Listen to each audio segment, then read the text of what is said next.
নিশ্চয়ই মনে আছে আত্মাবন্দী জাদুর কথা। হ্যাঁ, আজকে আমরা নিয়ে এসেছি আত্মাবন্দী জাদুর দ্বিতীয় পর্ব। কিরে ভাই, চলুন ফার্স্ট পার্টি কি ছিল? না বাড়িয়ে কখন গেল? ভয়ের রাজ্যে হারাতে গিয়ে পথ হারিয়ে ফেলছেন না তো? জি হ্যাঁ, সবার সাথে আপডেটেড থাকতে এক্ষুনি সাবস্ক্রাইব করে নিন আর ঘন্টা বাজিয়ে দিন।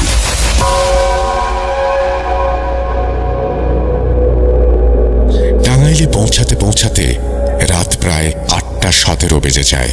আমরা দেরি না করে লাশ গোসল দিয়ে অ্যাম্বুলেন্সে উঠিয়ে দেই। আজ রাতের মধ্যেই আমাদের গ্রামে গিয়ে পৌঁছতে হবে, আর জানাজার নামাজ আমাদের গ্রামেই অনুষ্ঠিত হবে। অ্যাম্বুলেন্সে আমাকে ও আমার মামাতো ভাই সিয়ামকে বসিয়ে দেয়া হয়, আর বাকিরা অন্য আরেকটি গাড়িতে চড়ে রওনা দেয়। টাঙ্গাইল শহর থেকে বের হয়ে আমরা এক নির্জন রাস্তা দিয়ে এগিয়ে চলেছি। হঠাৎ ধুম করে একটা আওয়াজ হয়। ড্রাইভার গাড়ি থামিয়ে দেয়। আমরা অ্যাম্বুলেন্স থেকে নেমে লাশ ঠিকঠাক আছে কিনা দেখতে চাই। গাড়ির পেছনের দরজা খুলতেই দেখি লাশের মুখ থেকে কাপড় সরে গেছে। ড্রাইভার ও সিয়াম ভয়ে ভেতরে গিয়ে মুখটা ঢেকে দিতে নারাজ। বেগতিক কি আর করার, বাধ্য হয়ে আমাকেই ভিতরে যেতে হয়। লাশের কাছে গিয়েই দেখতে পাই মামার লাশের জায়গায় শুয়ে রয়েছে সামাদ জাদুকর। কর্কশ কণ্ঠে যেন বলে ওঠে, জুনায়েদ, প্রস্তুত হ।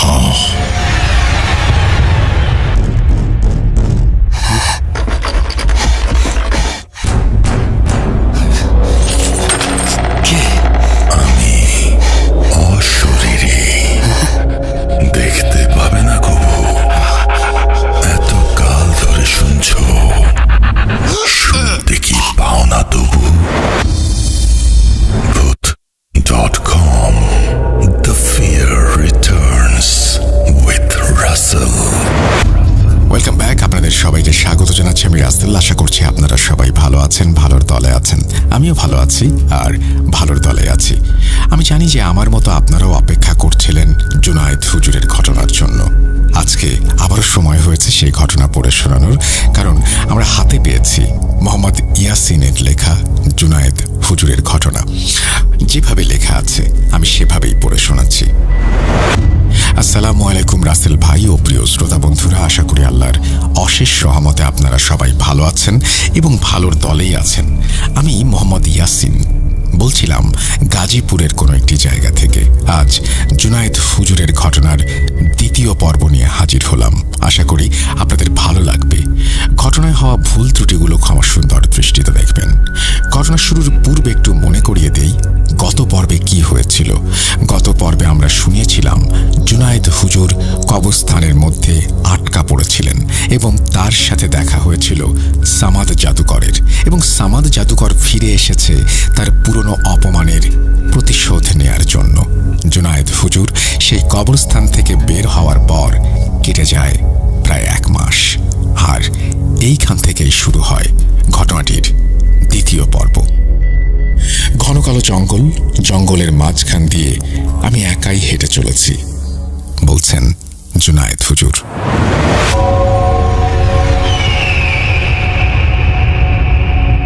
গলা শুকিয়ে কাঠ হয়ে গেছে। দূর থেকে একটা চিৎকার আমার কানে আসে। এক মুহূর্তের জন্য জমে বরফ হয়ে গিয়েছিলাম। ভয়ে আমার পা কাঁপছিল। আমি দিক বেদিক হয়ে ছোটা আরম্ভ করি। রাস্তা খুঁজে পাচ্ছিলাম না। হঠাৎ আমি পায়ে হোঁচট খেয়ে পড়ে যাই। আমার মুখ থেকে কোনো শব্দ বের হলো না। গায়ে কোনো জোর পাচ্ছিলাম না। পড়ে থাকা অবস্থায় মাথাটা একটু উঠিয়ে চারপাশে চোখ বুলালাম। দেখতে পেলাম আমার ঠিক সামনে গ্রামের সেই কেন্দ্রীয় কবরস্থান।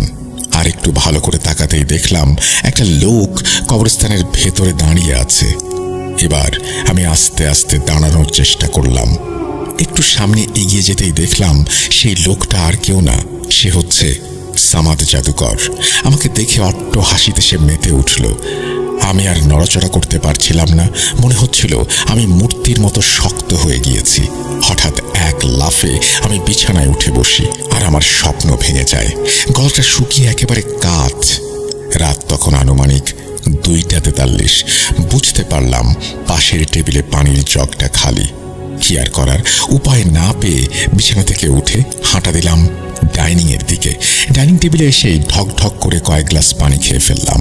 হঠাৎ আমার চোখ যায় রান্নাঘরের দিকে। চুলাটা জ্বালানো, কিন্তু এত রাতে রান্নাঘরে কে? এক পা দুই পা করে এগিয়ে যাই রান্নাঘরের দিকে। দেখি মা রান্নাঘরে উল্টো দিক হয়ে দাঁড়িয়ে আছে। মা, এত রাতে তুমি কি রান্না করছো? এখনো ঘুমোওনি? মা আমাকে দেখে কোনো উত্তর দেয়নি। এভাবে কয়েকবার জিজ্ঞাসা করলাম, কিন্তু মা আমার কথায় কোনো পাত্তাই দিল না। শেষ পর্যন্ত কথার উত্তর না পেয়ে যেই আমার ঘরের দিকে পা বাড়ালাম, ঠিক তখনই কেউ আমার পায়ে সজোরে কামড় বসিয়ে দেয়। আমি এক চিৎকার দিয়ে নিচের দিকে তাকাতেই দেখি মায়ের মতোই কোনো একজন, কিন্তু মা নয়, সে হলো সামাদ জাদুকর। এরপর আমার আর কিছু মনে নেই। চোখ খুলে নিজেকে আবিষ্কার করি আমার বিছানায়। মা বাবা সহ আমার 7 জিনেরা আমার পাশেই দাঁড়িয়ে। পায়ে হাত দিয়ে বুঝতে পারি সেখানে না কোনো ব্যথা আর না কোনো কামড়ের দাগ রয়েছে। আমি জানতে চাই আমার কি হয়েছে। মা বলে, কাল রাতে হঠাৎ তোর চিৎকারের আওয়াজ শুনতে পাই। তাড়াতাড়ি ডাইনিং এসে দেখি তুই অজ্ঞান হয়ে পড়ে রয়েছিস। বলতো কি হয়েছে? আমি কোনো কথা বলতে পারলাম না। বাবাকে চিন্তা করতে মানা করি আর তাদের নিজ নিজ কাজে পাঠিয়ে দেই। আর দেরি না করে আমার জিনদের সাথে আলোচনায় বসি আর আমার সাথে ঘটা সমস্ত ঘটনা তাদের খুলে বলি। ইসমাইল বলে, হুজুর, সামাদ জাদুকর যখন এই গ্রামে এসেছিল তখনই সে অনেক বয়স্ক লোক ছিল। তারপর তাকে বন্দি করা হয়। আর এত বছর কেটে গেছে, তার বেঁচে থাকাটা কোনো যুক্তিযুক্ত কথা হবে বলে তো মনে হয় না। ইদানিং আপনার মাথার উপর দিয়ে অনেক কাজের চাপ যাচ্ছে, তাই হয়তো এলোমেলো কিছু দেখেছেন। সকলেই ইসমাইলের কথার সাথে একমত হলো। আমিও এই বিষয়টা নিয়ে ভাবনা চিন্তা বাদ দিলাম। হঠাৎ খবর আসে আমার আপন বড় মামা মারা গিয়েছেন। তিনি সেই টাঙ্গাইলে বসবাস করেন, আর টাঙ্গাইল থেকে আমাদের গ্রামে যেতে আসতে প্রায় 14 ঘন্টার মতো লাগে। তাই দেরি না করে আমরা সকলে রওনা দিই টাঙ্গাইলের উদ্দেশ্যে। টাঙ্গাইলে পৌঁছাতে পৌঁছাতে রাত প্রায় 8:17 বেজে যায়। আমরা দেরি না করে লাশ গোসল দিয়ে অ্যাম্বুলেন্সে উঠিয়ে দেই। আজ রাতের মধ্যেই আমাদের গ্রামে গিয়ে পৌঁছতে হবে, আর জানাজার নামাজ আমাদের গ্রামেই অনুষ্ঠিত হবে। রাস্তা যাতে কোনো সমস্যা না হয় তাই অ্যাম্বুলেন্সে আমাকে ও আমার মামাতো ভাই সিয়ামকে বসিয়ে দেয়া হয়, আর বাকিরা অন্য একটি গাড়িতে চড়ে রওনা দেয়। টাঙ্গাইল শহর থেকে বের হয়ে আমরা এক নির্জন রাস্তা দিয়ে এগিয়ে চলেছি। হঠাৎ থাম করে একটি আওয়াজ হয়। ড্রাইভার গাড়ি থামিয়ে দেয়। আমরা অ্যাম্বুলেন্স থেকে নেমে লাশ ঠিকঠাক আছে কিনা দেখতে যাই। গাড়ির পেছনের দরজা খুলতেই দেখি লাশের মুখ থেকে কাপড় সরে গিয়েছে। ড্রাইভার ও সিয়াম ভয়ে ভেতরে গিয়ে মুখটা ঢেকে দিতে নারাজ। বেগতিক কি আর করার, বাধ্য হয়ে আমাকেই ভেতরে যেতে হয়। লাশের কাছে যেতেই যা দেখতে পাই তা দেখার জন্য আমি মোটেও প্রস্তুত ছিলাম না। আমি দেখতে পাই মামার লাশের জায়গায় শুয়ে রয়েছিল সামাদ জাদুকর। ভয়ে আমার পিঠ দিয়ে ঠান্ডা বাতাস বয়ে যায়। সামাদ জাদুকর রক্ত মাখা চোখ দিয়ে আমার দিকে তাকিয়ে রয়েছে। সে কর্কশ কণ্ঠে বলে উঠল, জুনায়েদ, প্রস্তুত হ, খুব শীঘ্রই তোকে এরকম লাশ বানিয়ে প্রতিশোধ নেব। এই বলে সে হাসি দিয়ে উঠল। আমি একটা চিৎকার দিয়ে গাড়ি থেকে নেমে আসি। সিয়াম আমাকে বলে, জুনায়েদ ভাই, কি হলো? তুমি এভাবে চিৎকার দিলে কেন? খারাপ কিছু দেখেছো নাকি? ওই আসলে বাতাসে কাফনের কাপড়টা নড়ে উঠেছিল, তাই আর কি একটু ভয় পেয়ে গিয়েছিলাম। এক কাজ কর, তুই আর ড্রাইভার ভাই মিলে মুখটা ঢেকে দিয়ে আয়, আমি এখানে আছি। আসলে আমি তাদের আসল কাহিনী বলিনি, যদি তারা ভয় পায়। সিয়াম বলে, আচ্ছা ঠিক আছে, কি আর করার, আমরা গিয়ে লাশের মুখটা না হয় ঢেকেই দিয়ে আসি। এই ঘটনাটি ঘটার পর থেকে বিষয়টা আমি আমলে নেই, কিন্তু এখন কিছুই করা যাবে না। আগে গ্রামে যাই, তারপর ইসমাইলের সাথে আলোচনায় বসতে হবে। জুনায়েদ হুজুর টাঙ্গাইল আসার পূর্বে তার জিনদের গ্রামেই রেখে আসেন, যার জন্য রাস্তায় এত সমস্যার মুখোমুখি হতে হয়েছিল। যাই হোক, কিছুক্ষণের মধ্যেই আমরা আবার রওনা দিই আমাদের গ্রামের উদ্দেশ্যে। আমি অ্যাম্বুলেন্সের জানালার পাশেই বসেছিলাম। রাত তখন 1:22। তন্দ্রায় হালকা একটু চোখটা বুজে আসছে। হঠাৎ আমার বাম কানে কেউ ফিসফিস করে বলছে, কিরে জুনায়েদ, চোখটা একটু খোল, জানালার বাইরে দেখ, তোর মৃত্যুর দূত চলে এসেছে। আমি চোখ আধো খোলা অবস্থায় জানালার বাইরে তাকালাম। দেখলাম আমাদের গাড়ির একই গতিতে একটা অবয়ব ভেসে চলেছে। ভালোভাবে তাকাতেই দেখতে পেলাম সামাদ জাদুকর। আমি চোখ বন্ধ করে আবার খুললাম। এইবার তাকাতে কাউকে দেখতে পেলাম না। আমি ভয়ে মনে মনে আয়াতুল কুরসি পড়া শুরু করলাম। আমরা যখন যমুনা সেতুর ঠিক মাঝামাঝি জায়গায় পৌঁছালাম, দেখতে পেলাম গাড়ির সামনে কুচকুচে কালো বেড়াল। ড্রাইভার জোরে ব্রেক করলো, কিন্তু ততক্ষণে বেড়ালটি গাড়ির চাকার নিচে চলে গেল। আমরা গাড়ি থেকে নামার সাহস পেলাম না। এবার আমি ড্রাইভারকে বলি, গাড়ি জোরে ছোটাও, যাই হয়ে যাক গ্রামে যাওয়ার আগ পর্যন্ত গাড়ি থামাবে না। সারা রাস্তা কোরআন তেলাওয়াতের অডিও শুনতে শুনতে বাড়ি পৌঁছাই। আল্লাহর রহমতে রাস্তায় আর তেমন কোনো সমস্যা হয় না। লাশ দাফনের সময় কেন যেন আমার মনে হচ্ছিল আমার মামাকে নয়, বরং আমাকে দাফন করা হচ্ছে। যাই হোক, আর দেরি না করে সেদিন রাতেই আমার জিনদের সাথে আলোচনায় বসে এবং সব ঘটনা খুলে বলি। ইসমাইল বলে, হুজুর, এই বিষয়ে আপনাকে আগেই বলেছি, কিন্তু আপনি বারবার সামাদ জাদুকরকে দেখতে পাচ্ছেন, বিষয়টা ঠিক হচ্ছে না। এবার আদনান বলে, হুজুর এক কাজ করতে পারেন, আপনার মধ্যে খারাপ কিছু আছে কিনা তা আমলের মাধ্যমে পরীক্ষা করুন। শ্রোতা বন্ধুদের এই জিন পরীক্ষার আমলটা বলে দেই। এক গ্লাস পানির মধ্যে কিছু আয়াত পড়ে ফু দিয়ে পানিটা খেতে হবে। যদি পানিটা তিতা লাগে তার মানে জিনের আসর আছে, আর যদি টক লাগে তার মানে কালো জাদু করা হয়েছে, আর যদি সাধারণ পানির মতোই লাগে তাহলে কোনো সমস্যা নেই। আচ্ছা ঠিক আছে, পানি পান করার পর খেতে সাধারণ পানির মতোই লাগলো, তার মানে আমি সুস্থই আছি। ইসমাইল বলল, হুজুর আপনি এই বিষয়টা নিয়ে এত ভাববেন না, সব ঠিক হয়ে যাবে ইনশাল্লাহ। কি আর করার, বিছানায় এসে শুয়ে পড়ি। রাত আনুমানিক 2:34। বিকট একটি আওয়াজে আমার ঘুম ভেঙে যায়। তড়ি ঘড়ি করে উঠে বাইরে এসে দেখি সব ঠিকঠাক আছে। হঠাৎ চোখ যায় বাড়ির উঠোনে থাকা বড় গাছটির দিকে। আমি দেখতে পাই বড়ই গাছটার নিচে সাদা কাপড়ে মোড়ানো কিছু একটা রাখা। আমি আস্তে আস্তে জিনিসটার দিকে এগিয়ে যাই। কাছে যেতেই দেখতে পাই ওই জিনিসটা আর কিছু না, একটা কাফনে মোড়ানো লাশ। ভয়ে আমার গায়ে কাঁটা দিয়ে ওঠে। আমি হালকা করে লাশের মুখ থেকে কাপড়টা সরিয়ে যা দেখতে পাই তা দেখার জন্য আমি মোটেও প্রস্তুত ছিলাম না। আমি দেখি কাপড়ে মোড়ানো লাশটা আমার নিজের। এক লাফে 2 পা পেছনে ফিরে আসি, কিন্তু এবার আমার আর ভয় লাগছিল না, বরং রাগ হচ্ছিল। কার এত বড় সাহস যে আমাকে ভয় দেখানোর চেষ্টা করছে? এবার নিচ থেকে এক মুঠ মাটি নিয়ে 3 কুল পড়ে মাটিতে ফুঁ দিয়ে লাশটার গায়ে ছুঁড়ে মারি। পলকের মধ্যে লাশটা অদৃশ্য হয়ে যায়। বুঝতে বাকি রইল না খুবই জিনেরা এরকম কাজ করছে, যদিও এরকম ঘটনা নতুন কিছু না। যাই হোক, সেদিনের মতো ঘরে গিয়ে ঘুমিয়ে যাই। ঘুমটা ভাঙল চেঁচামেচিতে। বাইরে এসে আব্বাকে বললাম, কি হচ্ছে, এত শোরগোল কিসের? আব্বা বলল, ওই পাশের গ্রামের মতিন চাচাকে ভয়ঙ্করভাবে হত্যা করা হয়েছে। মতিন চাচার মাথা বাদে পুরো শরীরকে নাকি টুকরো টুকরো করে মারা হয়েছে। শুনলাম পুলিশ এসেছে। ঘন্টা 2 পর মতিন চাচার গ্রামের বড় মসজিদের ইমাম সাহেব আমাদের বাড়িতে এলেন। আসসালামু আলাইকুম, হুজুর বাড়িতে আছেন? ওয়ালাইকুম সালাম। কে? ইমাম সাহেব নাকি?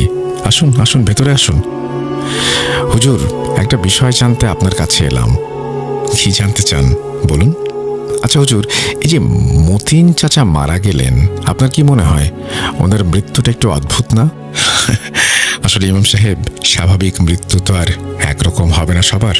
হয়তো তিনি কোনো রকমের নাজায়েজ কাজে লিপ্ত ছিলেন, তাই এইরকম একটা মৃত্যুর সম্মুখীন হয়েছেন। হুজুর, একটা জিনিস, আপনার গ্রামে আসার সময় এই কবরস্থান চিনেন না, ওই যে কেন্দ্রীয় কবরস্থান, ওইখানে আমি সামাদ জাদুকরকে দেখেছি, যাকে 5 বছর আগে আপনাদের গ্রামে দেখেছিলাম। প্রথমে মনের ভুল ভেবে চোখ সরিয়ে নিয়েছিলাম, কিন্তু সামাদ জাদুকর আমার নাম ধরে ডাকার পরে আর কোনো সন্দেহ রইল না। এরপরে ইমাম সাহেবের সাথে সেটা নিয়ে কথা হলো। তো ইমাম সাহেব চলে যাওয়ার পর সামাদ জাদুকরের বিষয়টা আমি আমলে নেই, কিন্তু ইসমাইলকে বললে সে গুরুত্ব দেয় না। উপায় না পেয়ে আমার ওস্তাদ মৌলানা আলী হোসেন সাহেবের কাছে যাই। বাসে করে রওনা দিলাম আমার ওস্তাদের বাড়ির উদ্দেশ্যে। বাসে বসে ভাবছি, আল্লাহর রহমতে অনেক জিনে ধরা রোগীকে সুস্থ করলাম, কিন্তু আজ আমার জীবনে এক অজ্ঞাত লোকের জন্য বেঁচে থাকাই দায় হয়ে যাচ্ছে। যাই হোক, বিকেল 4টা নাগাদ আমি ওস্তাদের বাড়িতে এসে পৌঁছাই। ওস্তাদের বয়স আনুমানিক 78 বছর। রুমে গিয়ে ওনাকে সালাম দিলাম। আসসালামু আলাইকুম ওস্তাদ, কেমন আছেন? আমাকে চিনতে পেরেছেন? আমি আপনার ছাত্র জুনায়েদ। হুজুর ভারী কণ্ঠে বললেন, ওয়ালাইকুম আসসালাম। হ্যাঁ, তোমাকে চিনতে পেরেছি। জুনায়েদ বাবা, কেমন আছিস? আজ কত বছর পর দেখা করতে আসলি। ওস্তাদ, এক মহা সংকটে পড়ে আপনার কাছে আসা। আমার বিশ্বাস আপনি পারবেন আমার সমস্যাটার সমাধান করতে। ঠিক আছে, বল কি সমস্যা হয়েছে? এই পর্যন্ত যা যা আমার সাথে ঘটেছে সব হুজুরকে খুলে বললাম। সব শুনে বললেন, সবই তো শুনলাম, তবে আমি কিছুই করতে পারবো না। আমি আমার জিন জুলহাসকে ডাকি, আশা করি সে তোর এই সমস্যার সমাধান করতে পারবে। আমি হ্যাঁ সূচক মাথা নাড়লাম। ওস্তাদজি মনে মনে কি যেন পড়তে শুরু করলেন। এটা আওয়াজ হলো এবং আওয়াজের মাধ্যমে ওস্তাদজির পাশের রুমের দরজা খুলে গেল। একটা আলোক রশ্মি ঘরে প্রবেশ করলো। ওস্তাদজি বলে উঠলেন, জুলহাস, হে হচ্ছে আমার ছাত্র জুনায়েদ। সে বিপদে পড়ে আমার কাছে এসেছে। দেখো, তুমি যদি পারো এই সমস্যার সমাধান করতে। এইবার মিষ্টি সুরে জুলহাস বলে উঠল, হুজুর আমি সব শুনেছি। জুনায়েদ হুজুর ও তার 7 জিনের ওপরে ভ্রম জাদু করা হয়েছে। যারা জানেন না এই ভ্রম জাদু কি, তাদের উদ্দেশ্যে বলছি। মানে ধরুন, যে কোনো অস্বাভাবিক ঘটনা, সাধারণ সমস্যা মনে করে আমলে না নেয়া। যে জাদু করে সে ইবলিসের মাধ্যমেই জাদু করে। খোদ ইবলিসের শয়তান এই কাজে নিয়োজিত। আর সুযোগ পেলেই যার উপরে জাদু করা হয়েছে তাকে হত্যা করা হয়। এই জাদু মূলত 4টি কালো কুচকুচে কাক ও 2টি বিড়ালকে বলি দিয়ে সেই রক্ত সাদা পেঁচার গায়ে লাগিয়ে দেয়া হয়। তাহলেই এই ভয়ঙ্কর আমল সম্পূর্ণ হয়। আর সবচেয়ে বড় কথা হলো, যার উপরে জাদু করা হয়েছে সে কোনো খারাপ জিনকে দেখতে পায় না। জুলহাস আরও বলে, যদি এই জাদু কাটানো না যায় তাহলে বড় ক্ষতি হয়ে যাবে। জুলহাস এটা বলে চলে যায়। ওস্তাদজি আমাকে বললেন, জুনায়েদ, সবই তো শুনলে, যাও এইবার গিয়ে এই জাদুটা কাটাও। আর হ্যাঁ, এই কাজে তোমার 7 জিনকে সাথে রেখো। এরপর আমি চলে আসি। বাড়িতে এসে আমার 7 জিনদের সাথে আলোচনায় বসি এবং সব কথা খুলে বলি। সকলের মুখেই চিন্তার ছাপ স্পষ্ট। নিস্তব্ধতা ভেঙে ইসমাইল বলল, হুজুর, এর মানে আপনার সাথে সাথে যা ঘটেছে সেগুলো কোনো মনের ভুল নয়, বরং সত্য। তাহলে আর কি করার? জাদু ভাঙানোর জন্য সেই ভয়ঙ্কর আমল শুরু করতে হবে। তো আমল শুরু করতে হবে এক শুক্রবার থেকে পরের শুক্রবার পর্যন্ত। এক কথায় 1 সপ্তাহ টানা এই আমল চলবে। এই আমলে যারা জাদুতে আক্রান্ত তারা 7 বার কোন একটা সূরা পড়বে এবং তারপরে তিনি নিয়মটি বলেছেন, সেই নিয়মটি আমি আর বললাম না। তারপরে তিনি বলছেন, ঘটনায় ফিরে আসি। আমিও আমার 7 জিনেরা একটা পরিত্যক্ত বাড়িতে চলে আসি আমলটি সম্পূর্ণ করার জন্য। প্রথম দিন শুক্রবার। বাড়িটি ছিল দোতলা। সিদ্ধান্ত হলো 2য় তলাতেই আমলটি করা হবে। ঘরে ঢুকেই আয়াতুল কুরসির মাধ্যমে ঘরটি বন্ধ করে নেই। তারপর ঘরের 4 কোণে 4টি মোমবাতি জ্বালিয়ে দেই এবং ঘরের মেঝেতে 8টি বৃত্ত এঁকে নেই। এরপর বৃত্তের মধ্যে বসেই আমরা সকলেই উচ্চ স্বরে তেলাওয়াত শুরু করি। 4 বার তেলাওয়াত করার পরেই ঘরে থাকা সমস্ত মোমবাতি একসাথে নিভে যায়। ঘর তখন সম্পূর্ণ অন্ধকারে আচ্ছন্ন। আমি চোখ বন্ধ করে ফেলি। হঠাৎ সেই পুরনো চেনা এক কণ্ঠস্বর আমার কানে ফিসফিস করে বলে, তুই বাঁচতে পারবি না, সামাদ জাদুকর তোকে হত্যা করবেই। এই বলে সে হেসে ওঠে। আমি এইবার তাকে চিনতে পারি। সে হলো সেই কবরস্থানের কবরের জিন যেখানে আমি পড়ে গিয়েছিলাম। এইবার আমি সহ আমার জিনেরা তেলাওয়াত শুরু করি। 7 বার তেলাওয়াত করা শেষ। চোখ খুলতেই দেখতে পাই মোমবাতিগুলো ঠিক আগের মতোই জ্বলছে। সেদিন আর কিছু হয় না। দ্বিতীয় দিন শনিবার। আজকের আমল হলো কোরআন খতম দেয়া। আমরা সকাল 7টায় আমল শুরু করি। আমল শেষ হতে হতে রাত 3টা বেজে গিয়েছিল। তো সারাদিন তেমন কোনো সমস্যা হয়নি, কিন্তু যেই রাত 11টা কি 12টা বাজে তখনই শুরু হয় আমার ওপর অমানসিক নির্যাতন। তেলাওয়াতের মাঝখানে একটা লম্বা লোহার পাইপ আমার পায়ের ওপরে পড়ে। আমি জোরে চিৎকার দিয়ে উঠি, কিন্তু পড়া থামানো যাবে না। শত কষ্ট নিয়েও পড়ার দিকে মনোযোগ দেই। কয়েক মিনিটের জন্য পরিবেশ নিস্তব্ধতায় ডুবে যায়। খানিক পরে দূর থেকে একটা চেনা নারী পুরুষ মিশ্রিত কণ্ঠ আমি শুনতে পাই, যত কিছুই করিস না কেন লাভ নেই। আমার আর বুঝতে বাকি রইল না কণ্ঠস্বর যার সে আর কেউ না, সামাদ জাদুকর। অনেক কষ্টে আজকের মতো আমলটি শেষ করি। এরপর 4 দিন আমলে তেমন কোনো বাধা আসেনি। ওই টুকটাক আওয়াজ, দরজা বন্ধ করার শব্দ, ফিসফিস করে কথা বলার শব্দ শুনতে পেয়েছি। কিন্তু আসল ঘটনা ঘটে শেষের দিন রাতের বেলায়। দিন শেষ। আজকের দিনের আমল হলো ছাগলটিকে জবাই করা, রুকাইয়ার গোসল করা এবং সেই রক্তমাখা পেঁচাটিকে হত্যা করা। আমার জিনেরা আগেই সেই পেঁচাটিকে ধরে এনেছিল। আমরা দোয়া পড়ে সেই ছাগলটিকে জবাই করতে যাব, ঠিক তখনই একটি রক্তমাখা হাত আমার গলা চেপে ধরে। আমি পেছনে তাকাতেই দেখি নিজেকে। আমি নিজেই আমাকে হত্যার চেষ্টা করছি। এটা দেখার আগে আমার মৃত্যু হলো না কেন? ইসমাইল আমাকে বলল, হুজুর কি হয়েছে? সে কখন থেকে দেখছি আপনি এক মনে ভেবেই চলেছেন। ইসমাইলের কথা শোনার পর আমি বুঝতে পারছিলাম না আমার সাথে কি ঘটছে। যাই হোক, আমি আর দেরি না করে ছাগলটির গলায় ছুরি চালিয়ে দেই। কিন্তু যখন আমি এই কাজটি করছিলাম আমি দেখতে পাচ্ছিলাম আমি ছাগলের জায়গায়। এরপর আমরা আরো কিছু কাজ করি, কিছু রিচুয়াল সম্পন্ন করি। তারপর ছাগলটি গরিব মানুষের মধ্যে বিলিয়ে দেই। আর ওই যে পেঁচা ছিল সেটিকে একটা জায়গায় কবর দেই। এই আমলের 3 দিন পর আমি আমার ওস্তাদের কাছ থেকে জানতে পারি আমরা ইবলিসের সেই ছেলেকে পরাস্ত করতে সমর্থ হয়েছি। আর আমরা এই ঘটনাটির পর সামাদ হুজুরকে আর কোথাও দেখতে পাইনি, কেউ দেখেনি। আর কোনো ঘটনার সম্মুখীনও আমরা হইনি, আলহামদুলিল্লাহ। এই বলে জুনায়েদ হুজুর থামেন। তো এই ছিল ঘটনা। আশা করি আপনাদের ভালো লেগেছে।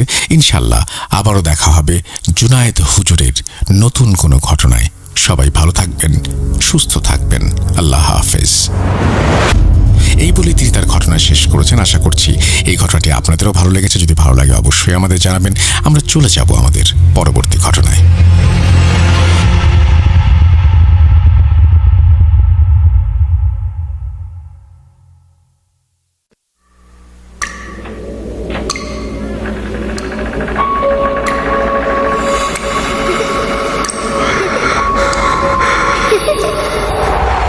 লুকোচুরি খেলবে? লুকোচুরি? তুমি লুকাও, আমি ঠিকই তোমাকে খুঁজে পাবো।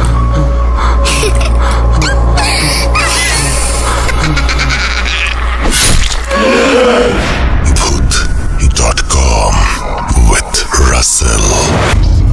Welcome back. আপনাদের সবাইকে স্বাগত জানাচ্ছি আমি রাসেল। আশা করছি আপনারা সবাই ভালো আছেন এবং ভালোর দলে আছেন।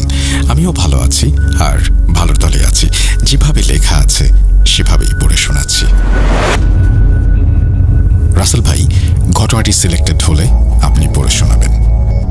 আমার নাম মিশু সাহা। আমার বাড়ি চট্টগ্রামের রাঙ্গুনিয়া থানার মজুমদার খিল গ্রামে।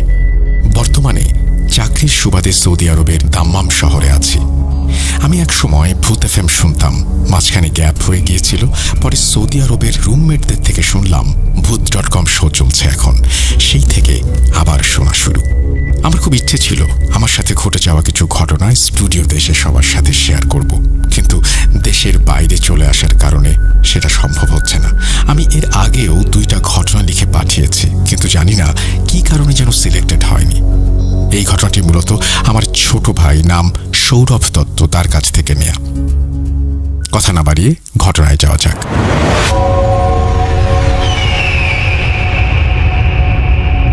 আমাদের গ্রামে প্রতি বছরই আমাদের একটা পুজো হয়ে থাকে। প্রতি বছর পুজোতে স্টেজের কাজ করার জন্য শহর থেকে অনেক শিল্পী আসেন। প্রতি বছরের মতো এবছরও মানে 2025-এও 4 জন শিল্পী আসলেন স্টেজের কাজ করার জন্য। তাদের মধ্যে একজনের নাম ছিল সৌরভ দত্ত। আমাদের মন্দিরে আরেকটা অনুষ্ঠান চলার কারণে ওই 4 জন শিল্পীকে আমরা গ্রামের একপাশের একটা প্রাইমারি স্কুলে থাকার ব্যবস্থা করে দেই। তো খাওয়া দাওয়া শেষে তারা রাত 2টা অবধি কাজ করলো এবং তারপর ঘুমোতে গেল। পরদিন সন্ধ্যায় স্টেজের কাজ করার সময় আমাকে সৌরভ নামের ছেলেটা বলে উঠল, দাদা, ওই স্কুলটিতে মনে হয় কোনো সমস্যা আছে, আজকে রাতে আমাদের অন্য কোথাও থাকার ব্যবস্থা করে দিয়েন। আমি বললাম, কেন, কি ধরনের সমস্যা? সৌরভ বলল, যখন আমরা ঘুমানোর জন্য শুয়ে পড়লাম এর একটু পরেই আমরা স্কুলের পাশের ঝোপ থেকে কিছু শব্দ শুনতে পেলাম। এরপর আমাদের কানের কাছে একটা মেয়ের হাসির শব্দ আসলো এবং মনে হলো কেউ একজন স্কুলের সামনে দিয়ে হেঁটে চলে যাচ্ছে। এটা বলে সৌরভ থেমে গেল। আমি বললাম, তোমরা শহরে থাকো তো, তাই গ্রামের পরিবেশে একটু ভয় লাগছে, হয়তো তোমাদের মনের ভুল। আমি এটা বলাতে সৌরভ বলে উঠল, না দাদা, গ্রামে এরকম অনেক ভৌতিক ঘটনা ঘটে থাকে। আমার মামার সাথেও গ্রামে ঘটে যাওয়া একটা ঘটনা আছে, আমার মামা আমাকে ঘটনাটি বলেছিলেন। তারপর আমি বললাম, দেখি শোনাও তোমার ঘটনা। তারপর সে বলতে শুরু করলো। আমার মামার বাড়ি চট্টগ্রামের পটিয়াতে। মামার বাড়িতে মামা আর মামি থাকতেন শুধু।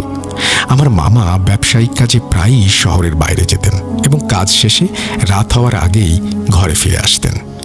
তো একদিন মামা ব্যবসার কাজে প্রতিবারের মতো শহরে গিয়েছেন, কিন্তু সেদিন ফিরতে ফিরতে অনেক রাত হয়ে গিয়েছিল। রাত প্রায় 1টা বেজে গেছে। মানুষজন রাস্তায় তেমন ছিল না বললেই চলে। মামা হাঁটতে হাঁটতে প্রায় বাড়ির কাছাকাছি চলে এসেছিলেন। মামার বাড়ির খুব কাছেই একটা পুকুর ছিল। মামা যখন পুকুরের কাছে এসেছিলেন তখন নাকি মামা দেখলেন পুকুরে কেউ একজন কাপড় ধুচ্ছে। মামা বলে উঠলেন, এত রাতে কে পুকুরে? তখন পুকুর থেকে বলে উঠল, কাকা, আমি ধোপা। আচ্ছা, একটা কথা বলে রাখি, বাজারে একজন ধোপা ছিল যার বাড়ি ছিল মামার বাড়ির পাশেই। ওই ধোপার সাথে মামার খুব ভালো সম্পর্ক ছিল। ধোপাকে দেখে মামা পুকুরের ঘাটেই গল্প করতে বসে গেলেন। মামা বললেন, কিরে, তুই এত রাত্রে কাপড় ধুতে আসলি যে? তখন ধোপা মামাকে বলল, দোকান বন্ধ করতে দেরি হয়ে গিয়েছিল, তাই রাতের বেলাতে কাপড় ধুতে হচ্ছে। এরপর মামা প্রায় 1 ঘন্টা ধরে ধোপার সাথে নানা বিষয়ে গল্প করে যাচ্ছিল। এদিকে ধোপাও কাপড় ধুতে ধুতে মামার সাথে কথা বলছেন। এক সময় মামা ধোপাকে বলল, রাত অনেক হয়ে গেছে, তোর কাকি চিন্তা করবে, আমি বাড়ি যাই, তুই ওই বাকি কাপড়গুলো কালকে সকালে ধুয়ে নিস। সেটা বলে মামা বাড়ির দিকে হাঁটা শুরু করলেন। মামা বাড়িতে ঢুকতেই মামি প্রশ্ন করলো, আজকে এত রাত হলো যে? তখন মামা বলল, আর বলো না, ধোপার কাণ্ড দেখেছ? এত রাতে পুকুরে কাপড় ধুতে গেছে। ওরে পুকুর ঘাটে দেখে একটু গল্প করছিলাম। মামি বলল, তুমি কোন ধোপাকে দেখেছ? মামা বলল, কেন, আমাদের পাশের পাড়ার ধোপা। এটা শুনে মামি মামাকে বলল, আচ্ছা, তুমি হাত মুখ ধুয়ে আসো, খাবার দিচ্ছি। মামা হাত মুখ ধুয়ে খাবার শেষ করে যখন রুমে গেল তখন মামি বলল, তুমি কি আসলেই ধোপাকে দেখেছিলে? মা বলল, হ্যাঁ, আমি তোর সাথে অনেক কথা বললাম, এটাও বললাম যে রাতে আর কাপড় ধুস না, বাকি কাপড় সকালে ধুয়ে নিস, কিন্তু তুমি এত প্রশ্ন করছো কেন? তখন মামি মামাকে বলল, আমাদের পাশের পাড়ার ধোপা তো আজকে দুপুরে মারা গেছে। ও পুকুরে কাপড় ধুচ্ছে, তুমি ওর সাথে বসে কথা বলেছ, কিভাবে সম্ভব? এটা শোনার পর মামা তো হতভম্ব হয়ে গেল। ভয় নাকি মামার শরীরে ঘাম দিতে শুরু করলো। মামা তখন মামিকে সহ নিজে টর্চ লাইট জ্বালিয়ে বাড়ির কাছে সেই পুকুর পাড়ে আবার চলে গিয়েছিলেন দেখতে। কিন্তু গিয়ে যা দেখলেন সেটা দেখার জন্য মামা মোটেও প্রস্তুত ছিলেন না। মামা এবং মামি দুজনেই দেখলেন পুকুর ঘাট সম্পূর্ণ শুকনো, কাপড় ধোয়ার কোনো চিহ্নই নেই। এটা দেখে মামা ভয়ে মামিকে নিয়ে ঘরে চলে গেলেন এবং পরদিন শিওর হওয়ার জন্য মামি মামাকে ধোপার চিতায় নিয়ে গেলেন। তখন ওই ধোপা চিতার আগুনে জ্বলছিল। এরপর মামার কিছুদিন খুব জ্বর ছিল, পরে অবশ্য মামা স্বাভাবিক হয়ে যায়। এই বলে সৌরভ তার ঘটনা শেষ করে। সৌরভের ঘটনা শুনে আমি ওকে বললাম, সত্যি বলতে তোমরা যে স্কুলে গতকাল রাত্রে ছিলে, ওই স্কুলের আশেপাশে একটা মেয়েকে রাতের বেলা অনেকেই দেখেছে, কিন্তু তোমরা ভয় না পাওয়ার জন্য আমি কথাটা এড়িয়ে গিয়েছিলাম। স্কুলের পাশে হেঁটে যাওয়া এই মেয়েটির ঘটনা আমি আরেকদিন লিখে পাঠাবো। আমাদের গ্রামে আরো অনেক ভৌতিক কাহিনী আছে, সেগুলোও সময় করে লিখে পাঠাবো। আজকের মতো বিদায় নিচ্ছি। Mishu Saha, Saudi Arab. Thank you so much Mishu Saha, আপনি চমৎকার একটি ঘটনা পাঠিয়েছেন। আশা করছি ভবিষ্যতেও আপনার কাছ থেকে ঘটনা পাবো। আরও ভালো লাগলো আপনি চমৎকারভাবে লিখেছেন ঘটনাটি। আশা করছি ভবিষ্যতেও আপনি লিখবেন আমাদের। আমরা চলে যাব আমাদের পরবর্তী ঘটনায়।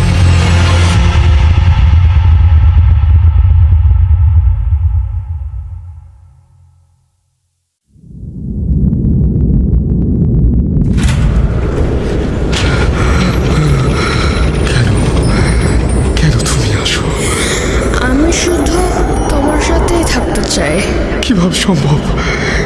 মৃতদের এই পৃথিবীতে থাকতে নেই। তুমি তুমি চলে যাও, চলে যাও, প্লিজ চলে যাও। সবটাই কি ইলুশন, নাকি অন্য জগতের কেউ কখনো হাজির হয়ে যায় চোখের পলকে? Bhoot.com with Russell. Welcome back. আপনাদের সবাইকে স্বাগত জানাচ্ছি আমি রাসেল। আশা করছি আপনারা সবাই ভালো আছেন এবং ভালোর তলে আছেন। আমিও ভালো আছি আর ভালোর তলে আছি। পুরনো একটা বছর চলে যায়, আসে নতুন বছর নতুন প্রত্যাশা নিয়ে। আমি চাই নতুন বছরে আপনাদের প্রত্যাশাগুলো পূরণ হোক। নতুন একটা ঘটনায় যাব, আশা করছি ভালো লাগবে আপনাদের। যেভাবে লেখা আছে আমি সেভাবেই পড়ে শোনাচ্ছি। কিছু ঘটনা আছে যা আমাদের শুধুই ভয় দেখায় না, বুকের ভেতর একটা গভীর ক্ষতও তৈরি করে। আজকের ঘটনাটা ঠিক তেমনই। এই ঘটনাটি আমার পরিচিত এক আঙ্কেলের, আকরাম আঙ্কেলের পরিবারের। অর্থাৎ বুঝতেই পারছেন, আজকের এই ঘটনাটি পাঠিয়েছেন সিফাত আলম। সংগ্রহ করেছেন তিনি এই ঘটনাটি আকরাম আঙ্কেলের কাছ থেকে। তারপরে তিনি লিখছেন, আঙ্কেল বার্ধক্যজনিত কারণে কিছুটা অসুস্থ থাকায় গত সপ্তাহে আমি আঙ্কেলের সাথে দেখা করতে গিয়েছিলাম। তিনি সাধারণত খুবই হাসি খুশি একজন মানুষ, কিন্তু সেদিন তাকে খুব চুপচাপ আর চিন্তিত দেখেছি। তার মায়ের বাড়ি তার সন্তানেরা ভাগাভাগি করে নিচ্ছে, কিন্তু এতে তো তার চিন্তা করার কিছু নেই। অনেকক্ষণ পর আমার বারবার জিজ্ঞেস করার ফলে তিনি একটা দীর্ঘশ্বাস ফেলে তার পরিবারের সেই পুরনো কালো অধ্যায়ের কথা বলতে শুরু করেন। কথা বলার সময় তার গলার স্বরটা বারবার ভারী হয়ে আসছিল। দেশভাগের পর পাওয়া একটা পুরনো দোতলা বাড়ি, যার পেছনের অংশে ছিল এক রহস্যময় জগৎ, একটা তালাবন্ধ দরজা, যার ওপারে কি আছে সেই কৌতূহল প্রজন্মের পর প্রজন্মকে তাড়া করে ফিরেছে। কিন্তু সেই কৌতূহলের দাম জীবন দিয়ে শোধ করতে হতে পারে, তা হয়তো আঙ্কেলের পরিবার কল্পনাও করেনি। ঘটনাটি শোনার পর তার চিন্তার কারণ বুঝতে আর বাকি রইল না। মূল ঘটনায় যাবার আগে ঘটনার ভেতরের ভুল ত্রুটিগুলোর জন্য আমি ক্ষমা চেয়ে নিচ্ছি। চলুন প্রবেশ করি মূল ঘটনায়। কিছু ঘটনা আমাদের পূর্বপুরুষদের সঙ্গে এমনভাবে জড়িয়ে থাকে, যার প্রভাব বংশধরদের জীবনকেও প্রভাবিত করে। ঠিক এমনই একটি ঘটনা আমার সঙ্গে শেয়ার করেছেন আমার এক আঙ্কেল, আকরাম আঙ্কেল।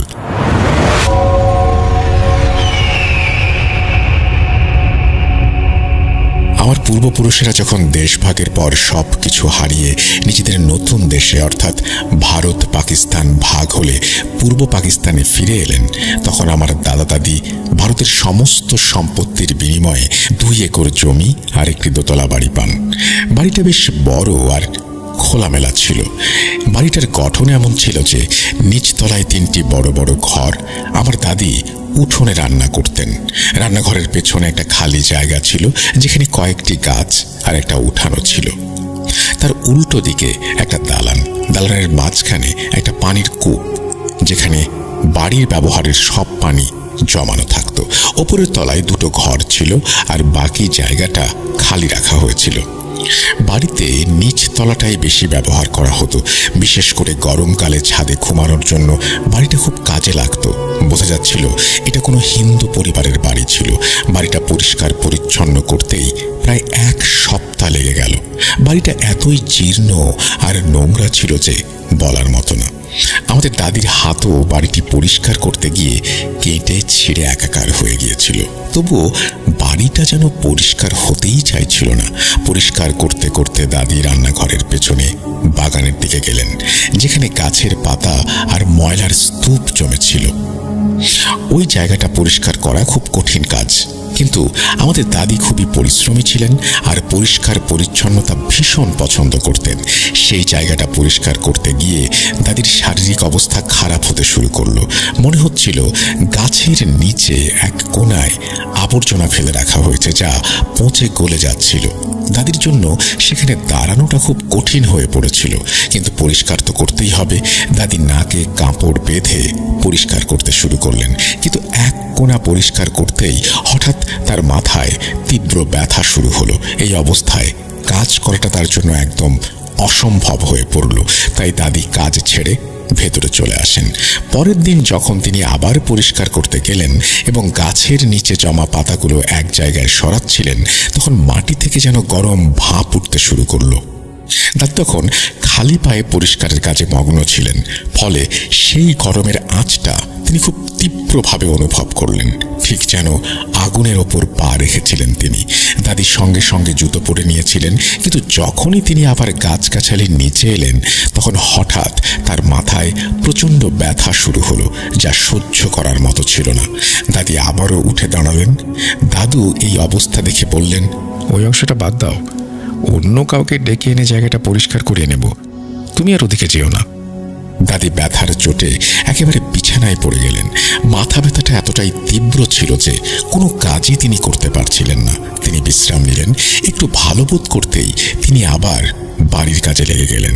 শেষ ঘরটা পরিষ্কার করার সময় দাদি কিছু অদ্ভুত জিনিসপত্র পেলেন। তিনি জিনিসগুলো দাদাকে দেখালেন। সেগুলো একটা বন্ধ সিন্দুকের মধ্যে রাখা ছিল। ওপরে কয়েকটি পুরনো শাড়ি ছিল, কিন্তু শাড়িগুলো সরাতেই দুটো বই, একটা ভাঙা কাঁচের ত্রিভুজাকৃতির টুকরো আর একটা মাটির হাঁড়ি পাওয়া গেল। দাদি দাদাকে জিজ্ঞেস করলেন, এই জিনিসগুলো দিয়ে কি করা যায়? কারণ এগুলো তো ব্যবহারের যোগ্য নয়। দাদা বললেন, ওই কাঁচের টুকরোটা ফেলে দাও, যাতে কারো হাত পা না কাটে, আর বাকি জিনিসগুলো সিন্ধুকে ভরে ঢেকে রেখে দাও। দাদি বই দুটো রাখতে চাইলেন না, কারণ ওগুলো তার কাছে একটু অদ্ভুত লাগছিল। কিন্তু দাদা বললেন, এখন রেখে দাও, পরের সময় হলে দেখবো কি করা যায়। দাদা যেমনটা বলেছিলেন তেমনটাই করা হলো। ওই ত্রিকোণাকৃতির কাঁচের টুকরোটা আবর্জনার স্তূপে ফেলে দেয়া হলো, আর বাকি জিনিসপত্র সিন্দুকটাতে রেখে দেয়া হলো। পরের দিনই দাদা বাইরে থেকে মজুর নিয়ে এলেন, যাতে তাদের দিয়ে বাইরের জায়গাটা পরিষ্কার করানো যায়। কিন্তু বেশিক্ষণ লাগলো না, তাদের দুজনের অবস্থাও দাদির মতো হয়ে গেল। তারা ভেতরে চলে এলো আর বলল তাদের মাথায় প্রচণ্ড যন্ত্রণা শুরু হয়েছে, আর যে জায়গাটা তারা পরিষ্কার করছিল সেইখানটা নাকি ভীষণ গরম গরম লাগছে তাদের। দাদার কাছে ব্যাপারটা খুবই আশ্চর্যজনক লাগলো, কারণ তখন শীতকাল, পায়ে জ্বালা আর গরম লাগার কোনো কারণই তিনি পাচ্ছিলেন না। কিন্তু জায়গাটা পরিষ্কার করাতেই হতো, কারণ সেখানে জমে থাকা আবর্জনার গন্ধ বাড়ির ভেতরেও ছড়িয়ে পড়েছিল। পরের দিনও একই ঘটনা ঘটল। আরও কয়েকজন শ্রমিক এলো এবং তাদেরও একই রকম অসুস্থতা দেখা দিল। এখন দাদাও চিন্তিত হয়ে পড়লেন, এই জায়গায় এমন কি আছে যে কেউ কাজ করতে পারছে না? এই ছোটখাটো ঝামেলার মধ্যেই দিন কেটে গেল। রাতে যখন দাদি বাচ্চাদের খাওয়াচ্ছিলেন, তখন হঠাৎ কিছু শব্দ শুনতে পেলেন, যেন কেউ জোরে জোরে কোনো ধাতব জিনিস দিয়ে মাটি খুঁড়ছে। যখন দাদি বোঝার চেষ্টা করলেন শব্দটা কোত্থেকে আসছে, তখন মনে হলো ওইটা গাছের কাছ থেকে আসছে। মোমবাতি আলোয় তিনি দেখলেন গাছের নিচে দুটো ছায়ামূর্তি মাটিতে হাত বুলিয়ে কিছু একটা করছে। চারিদিকে অন্ধকার থাকায় দাদি এর চেয়ে বেশি আর কিছু দেখতে পেলেন না। আমাদের দাদি খুবই সাহসী মহিলা ছিলেন। তিনি পেছনের দিকে যাওয়ার রাস্তাটা ভালো করে দেখলেন। সেখানে একটা তালা লাগানো ছিল। বাড়ির ভেতর দিয়েই কেবল সেখানে যাওয়া যেত, বাইরে থেকে আসার কোনো রাস্তা ছিল না। এবার দাদির ভয় লাগতে শুরু করলো। এই ঘটনা প্রায় 2 মিনিট ধরে চলল। তারপর সেই শব্দগুলো হঠাৎ করেই থেমে গেল। এর মাঝে দাদা তার এক আত্মীয়ের বাড়িতে গিয়েছিলেন। যখন তিনি ফিরে এলেন, দাদি ভয়ে ভয়ে তাকে পুরো ঘটনাটা খুলে বলেন। দাদা কিছুটা ঘাবড়ালেন, কিন্তু দাদির সামনে নিজের ভয় প্রকাশ করলেন না। যেদিন দাদি সেই শব্দগুলো শুনেছিলেন, ঠিক তার পরের দিন দাদা সেই সময়ে বাড়িতেই ছিলেন। তখনই দাদার কানেও মাটির নিচ থেকে গর্জনের মতো শব্দ এলো। দাদা শান্ত থাকলেন এবং ভালো করে জায়গাটা পরীক্ষা করলেন, কিন্তু কিছুই দেখতে পেলেন না। তবে শব্দটা ঠিক ওই জায়গা থেকেই আসছিল। দাদা জোরে জোরে জিজ্ঞেস করলেন, কে ওখানে? দাদা জিজ্ঞেস করার সাথে সাথে সেই শব্দগুলো আরো বেড়ে গেল। দাদা আবার জিজ্ঞেস করলেন, কে ওখানে? সামনে আসুন। যখন দাদা সামনে আসুন বললেন, তখন তার হাতে থাকা লণ্ঠনটা নিজ থেকেই কাঁপতে শুরু করলো, অথচ কোনো বাতাস নেই। দাদু আরো চিন্তিত হয়ে পড়লেন এবং বাচ্চারা ভয়ে কাঁদতে শুরু করলো। হঠাৎ মনে হলো একটা ঝড় ঘরের ভেতরে ঢুকে পড়েছে, যদিও বাইরের আবহাওয়া একদম শান্ত। হঠাৎ গাছের ওপর থেকে পাথর পড়তে শুরু করলো, কিন্তু পাথর কারা ফেলছে দেখা যাচ্ছে না। কয়েকটা পাথর দাদু আর দাদির গায়ে এসেও লাগলো। তারা দুজন বাচ্চাদের নিয়ে দৌড়ে ঘরের ভেতরে চলে গেলেন। এরপর ঘরের ভেতরেও পাথরের বৃষ্টি শুরু হলো। একদিকে ঝড়ের তীব্র শব্দ, অন্যদিকে পাথরের আঘাত। পুরো বাড়ি যেন কাঁপতে লাগলো। শব্দ এতটাই তীব্র ছিল যে কানে তালা লেগে যাওয়ার জোগাড়। দাদি কোরআন মজিদ নিয়ে এলেন এবং জোরে জোরে সূরা বাকারা তেলাওয়াত করতে শুরু করলেন। দাদি অনবরত কোরআনের আয়াত পড়তে লাগলেন। চারিদিকে এক ভয়াবহ পরিবেশ তৈরি হলো, কিন্তু কোরআনের আয়াতের বরকতে সেই শব্দগুলো ধীরে ধীরে কমতে শুরু করলো। যখন শব্দ আর পাথর পড়া পুরোপুরি বন্ধ হয়ে গেল, তখন বাইরে গিয়ে দেখা গেল সবকিছু আগের মতো স্বাভাবিকই আছে। সেই ভয়ঙ্কর শব্দ শুনে মনে হচ্ছিল সবকিছু বুঝি ধ্বংস হয়ে যাবে, কিন্তু বাইরে সব ঠিকঠাক। বিশ্বাসই হচ্ছিল না যে কিছুক্ষণ আগে এখানে এমন ভয়ঙ্কর ঘটনা ঘটে গিয়েছে। দাদি আর শিশুরা খুব ভয় পেয়ে গিয়েছিল। দাদি পরিষ্কারভাবে বলে দিলেন যে তিনি এখানে থাকতে পারবেন না। অনেক দিন ধরেই এখানে এমন কিছু একটা ঘটছে যা সহ্য করা যায় না। দাদুও ভয় পেয়েছিলেন, তার ভয়টা হয়তো আরো বেশি ছিল, কিন্তু অন্য কোনো উপায়ও ছিল না। থাকতে তো এখানে হবেই। তখন দাদু বললেন, পরিষ্কার করার সময় যে সিন্দুকটা পাওয়া গিয়েছিল সেটা একবার দেখা দরকার। সিন্দুকটা ভালো করে পরীক্ষা করা হলো। সেখানে দুটো বই, যেগুলো দেখতে কিছুটা অদ্ভুত। বইগুলোতে কিছু লেখা ছিল না, কয়েকটি নকশা আঁকা ছিল। কিছু গোলাকার চিহ্নের মধ্যে ত্রিভুজ তৈরি করা ছিল। এরকম আরো নানান ধরনের ছবি ছিল। বইয়ের শেষ পাতায় মানুষের মাথার খুলি আর হাড়ের ছবি দেওয়া ছিল। জানি না সেখানে আরো কি কি অদ্ভুত জিনিস ছিল। দাদাকে দেখে অসহায় মনে হচ্ছিল। বইগুলো দেখে তার সন্দেহ হচ্ছিল যে এগুলো হয়তো জাদুবিদ্যার বই, কিন্তু দাদা এসব বিষয়ে কিছু জানতেন না। তিনি বুঝতে পারছিলেন না এই বইগুলো দিয়ে কি করবেন। যদি ঘরের বাইরে ফেলে দেন, যেমনটা কাঁচের টুকরোটা ফেলে দিয়েছিলেন, তাহলে হয়তো সবকিছু আবার নতুন করে শুরু হবে। এখন যদি বইগুলো ফেলে দেওয়া হয়, তাহলে হয়তো আরো বড় কোনো বিপদ এসে পড়বে। দাদা বুঝতে পারছিলেন হয়তো এই সব কিছুর মধ্যে একটা যোগসূত্র আছে, কারণ সিন্দুকের মধ্যে থাকা কাঁচের টুকরোটা ফেলে দেওয়ার পর থেকেই এই সব অদ্ভুত শব্দ আসা শুরু হয়েছে। এদিকে দাদা চিন্তিত ছিলেন যে কার সঙ্গে এই বিষয়ে কথা বলবেন, কাকে দেখাবেন। তখন এমন পরিস্থিতি ছিল যে কিছু মানুষ একসঙ্গে ক্যাম্পে থাকতো, আর একটা বাড়িতে 10টা পরিবার একসাথে বাস করত, আর সবার অবস্থাই খুব খারাপ। এমন সময়ে এসব বিষয়ে জানে এমন মানুষের সন্ধান পাওয়া খুব কঠিন। অন্যদিকে দাদার ভয় ছিল যে এই ঘটনা যদি ফাঁস হয়ে যায় আর বাড়ির বাইরের লোকেরা জেনে যায়, তাহলে হয়তো আরো বড় সমস্যা তৈরি হবে। যে বাড়িটা এত সহায় সম্পত্তির বিনিময়ে পেয়েছেন, সেটাও হয়তো হাতছাড়া হয়ে যাবে। এরই মধ্যে একদিন সন্ধ্যা থেকে মাগরিবের পর মাটির নিচ থেকে অদ্ভুত শব্দ আসতে শুরু করলো, যা একটা নিয়মিত ব্যাপার হয়ে দাঁড়িয়েছিল। দাদা তখন সাময়িকভাবে বাড়ির পেছনের অংশে যাওয়া আসা পুরোপুরি বন্ধ করে দিলেন। পেছনে যাওয়ার রাস্তাটা এমনভাবে বন্ধ করা হলো যাতে ভুল করেও কেউ আর সেখানে যেতে না পারে। আর বাড়িতে প্রতিদিন কোরআন তেলাওয়াত করা শুরু হলো। দাদার কেরাত খুবই সুন্দর। তিনি জোরে জোরে কোরআন তেলাওয়াত করতেন আর ঘরের কোনায় কোনায় পানি ছিটিয়ে দিতেন। দিনের বেলায় দাদার পড়া পানি গাছের নিচেও ফেলে দেয়া হতো। এসব করার ফলে এতটা উপকার হলো যে সেই শব্দগুলো ধীরে ধীরে আসা বন্ধ করে দিল। তবুও দাদা দাদি প্রতিদিনই এই নিয়মগুলো পালন করতেন। এখন যেহেতু শব্দ আসা বন্ধ হয়ে গেছে, তাই দাদি দাদাকে বললেন যে তিনি পেছনের অংশটা আবার পরিষ্কার করতে চান, কারণ সেখান থেকে যে দুর্গন্ধটা আসছিল সেটাও দিন দিন বাড়ছে, তাই ওই অংশটা পরিষ্কার করা জরুরি। দাদা দাদিকে বললেন যে পরের দিন সকালে তিনি বাচ্চাদের তার বোনের বাড়িতে রেখে আসবেন, তারপর দাদিকে সঙ্গে নিয়ে ওই জায়গাটা পরিষ্কার করবেন, যাতে কাজটাও দ্রুত শেষ হয়। পরের দিন সকালেই দাদা দাদি আয়াতুল কুরসি পাঠ করে ওই জায়গায় ঢুকলেন আর পরিষ্কারের কাজ শুরু করলেন। আগে এখানে এলে যেমন জ্বালা পোড়া করতো বা মাথা ব্যথা হতো, আজ তেমন কিছু হলো না। কিন্তু পরিষ্কার করার সময় দাদার চোখ পড়ল যে বড় গাছটার নিচের মাটিটা কিছুটা উঁচু হয়ে আছে, যেন কেউ জায়গাটা খুঁড়েছিল। পরে মাটি চাপা দিলে যেমন হয় জমিটা একটু উঁচু নিচু থাকে, ঠিক তেমন লাগছিল। দাদার মনে সন্দেহ হলো যে এখানে কিছু একটা আছে। দাদা ভাবতে ভাবতে ওখান থেকে মাটি সরাতে শুরু করলেন। দাদি চিৎকার করে বললেন, ছেড়ে দাও, শুধু পরিষ্কার করো, আর এখান থেকে কিচ্ছু সরাবে না। তখন দাদা কোনো কিছুর তোয়াক্কা না করে বললেন, এই বাড়িতে যা ঘটছে আমার মনে হয় তার উৎস এইখানেই। দাদি বললেন, এমন ঝুঁকি নিয়ে এটা খুলো না, জানি না ভেতরে কি আছে। তখন দাদা দাদির কথা বুঝতে পারলেন এবং মাটি আবার আগের মতো করে দিলেন। তারা পরিষ্কার পরিচ্ছন্নতার কাজ শেষ করে সব আবর্জনা বাইরে ফেলে দিলেন। এবার কোনো সমস্যা ছাড়াই জায়গাটা একদম ভালোভাবে পরিষ্কার করা হয়ে গিয়েছিল। কিন্তু এর পরেই দাদার হাত আর আঙুলে প্রচণ্ড জ্বালা করতে শুরু করলো। সেই জ্বালা কোনোভাবেই কমছিল না। ডাক্তার দেখানো হলো, মলম লাগানো হলো, কিন্তু কোনো লাভ হলো না। সেই রাতে দাদা স্বপ্ন দেখে চিৎকার করে জেগে উঠলেন। তিনি কাঁপতে কাঁপতে দাদিকে তার স্বপ্নের কথা বললেন। জানালেন যে স্বপ্নে তিনি দুটো বিশাল আকৃতির কাউকে দেখেছেন। তারা রেগে গিয়ে দাদার উপরে চিৎকার করে বলছিল, তোমার সাহস কি করে হলো আমাদের জায়গায় খোঁড়াখুড়ি করার? আমরা এই ধন সম্পদের পাহারায় নিযুক্ত আছি।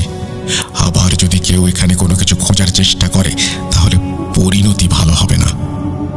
এখন তো শুধু হাতে জ্বালা করছে, এরপরে এমন কাণ্ড ঘটাবো যে কেউ নিজের মুখ দেখানোর মতো পরিস্থিতিতেও থাকবে না। ভয়ে দাদার হাত পা কাঁপছিল। দাদি তাকে পানি খাওয়ালেন আর মুখে পানির ছিটা দিলেন। দাদা অনেক কষ্টে নিজেকে সামলে নিলেন আর দাদিকে বললেন, এই কথা যেন বাড়ির বাইরের কেউ জানতে না পারে, আর পেছনের ওই জায়গায় যেন আর কেউ না যায়। দাদা দাদি দুজনেই বুঝতে পারলেন যে গাছের নিচে কোনো কিছু লুকোনো আছে, আর তার পাহারায় হয়তো জিন নিযুক্ত করা হয়েছে। দাদা পেছনের দরজায় একটা বড় তালা লাগিয়ে দিলেন, সেখানে যাতে আর কেউ না ঢুকতে পারে। আর সিন্দুকের সেই বইগুলো আবার সিন্দুকের ভেতরে বন্ধ করে দোতলায় রেখে দিলেন। 5 ওয়াক্ত নামাজের পাশাপাশি অন্য সময়েও সতর্কতা অবলম্বন করা শুরু হলো। মাগরিবের পর মাটির নিচ থেকে সেই শব্দগুলো আসতই, কিন্তু আগের মতো তীব্র ছিল না। দাদার হাতের জ্বালা পোড়াও ধীরে ধীরে কমতে শুরু করলো। দাদা দাদি বেশ কিছুদিন ওই দোতলা বাড়িটিতে থাকলেন, কিন্তু আর কেউ সেই তালা খোলা বা সিন্দুক থেকে কোনো জিনিসপত্র বের করার সাহস পেল না। সময় কেটে গেল। দাদার 6 সন্তান বড় হয়ে গেল। 3 ছেলে বিদেশে স্থায়ী হলো। 2 মেয়ের বিয়ে বড় পরিবারে হয়ে গেল, যাদের পরিবার বেশ সচ্ছল। আমার মায়ের বিয়েটাই শুধু খুব সাধারণ আর সাদামাটা হয়েছিল। কিন্তু আমার বাবার সঙ্গে বিয়ের পর জানা গেল বাবা মদ্যপ এবং বিভিন্ন নেশায় আসক্ত। আমার জন্মের পরেই মা বাবার থেকে আলাদা হয়ে গেলেন। তখন আমার মামা, খালা আর দাদা দাদি সবাই মিলে এই দোতলা বাড়িটা মায়ের নামে লিখে দিলেন, কারণ সবাই ততদিনে ভালোভাবে প্রতিষ্ঠিত ছিলেন আর কারো এই সম্পত্তির প্রয়োজন ছিল না। এইভাবেই এই বাড়িটা মায়ের ভাগে এসে পড়ল। আমি বড় হয়ে গিয়েছিলাম, আর তখনও বাড়ির পেছনের বারান্দা থেকে সেই গর্জনের মতো শব্দ আসতো। তারপর দাদা দাদির মৃত্যুর পর ঘটনা অন্যদিকে মোড় নিল। আমি উচ্চশিক্ষার জন্য বাইরে এলাম। আমার মা ওই বাড়িতে একা থাকতেন। ততদিনে পূর্ব পাকিস্তানের নাম বাংলাদেশে পরিবর্তিত হলো, আর ততদিনে আমরা এই শব্দগুলোর সঙ্গে এতটাই অভ্যস্ত হয়ে গিয়েছিলাম যে মাগরিবের আজানের পর আমরা নিজেরাই এই শব্দগুলোর জন্য অপেক্ষা করতাম।